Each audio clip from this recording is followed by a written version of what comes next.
राधे राधे दोस्तों, आप सभी को धनतेरस की हार्दिक शुभकामनाएं। आज इस वीडियो में मैं शेयर करूंगी कि धनतेरस पर जो हम झाड़ू लाते हैं उसका पूजन हमें किस तरह से करना है। देखिए, झाड़ू भी लक्ष्मी का ही प्रतीक मानी जाती है, इसलिए धनतेरस के दिन हमें झाड़ू अवश्य ही खरीदनी चाहिए और ख़रीदने के बाद हमें झाड़ू की पूजा भी अवश्य ही करनी चाहिए। झाड़ू की पूजा करने के लिए हम पहले फर्श को अच्छे से साफ़ करेंगे और वहीं झाड़ू को रखकर हम उसकी पूजा कर सकते हैं। इसके लिए अलग से हमें चौकी लगाने की ज़रूरत नहीं पड़ती है। झाड़ू को हम रखेंगे साफ़ करके, फर्श को पोछा वगैरह लगा के फर्श साफ़ कीजिए। फिर झाड़ू को हमें गंगा जल के छींटे देने हैं, क्योंकि बाज़ार से जब हम कोई चीज़ लाते हैं तो वह इतनी शुद्ध नहीं होती है। फिर झाड़ू पर हमें रक्षा सूत्र बांधना है।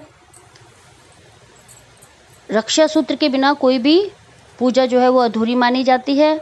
रक्षा सूत्र झाड़ू पर लगाना है।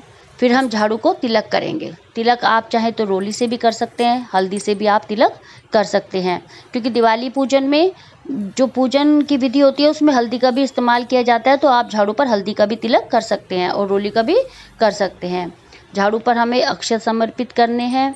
फिर जो भी दिवाली से हमारी रिलेटेड पूजा होती है उसमें खील और पताशे का भोग जो है वो अनिवार्य होता है। हम खील और पताशे के भोग ही समर्पित करते हैं, तो हमें झाड़ू पर भी खील और पताशे का ही भोग समर्पित करना है।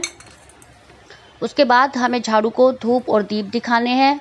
पुष्प अगर आपके पास है तो आप झाड़ू पर पुष्प समर्पित कर सकते हैं, अगर नहीं है तो बिना पुष्प के भी आप यह पूजा कर सकते हैं। इस तरह से हमें झाड़ू की आरती करनी है और माता लक्ष्मी से यह प्रार्थना करनी है कि हे माता लक्ष्मी, आप हमारे घर में स्थायी निवास करें और हम पर अपनी कृपा बनाए रखें। हाथ जोड़ना है, अपनी गलतियों के लिए क्षमा मांगनी है और माता से अनुरोध करना है, माता से विनती करनी है कि आप आने वाले वर्ष में हमारी सभी जो है हमें सुख सुविधाएं प्रदान करें और अपनी कृपा दृष्टि हमारे ऊपर बनाए रखें। जब हम झाड़ू लाएं दोस्तों, तो हमें यह ध्यान रखना है कि हमें दिवाली के बाद ही इस झाड़ू का इस्तेमाल करना है। पूजा हम धनतेरस पर कर सकते हैं, कई लोग बड़ी दिवाली के दिन भी झाड़ू की पूजा कर सकते हैं। जैसे आपके यहाँ होते हो आप ऐसा कीजिए, लेकिन इस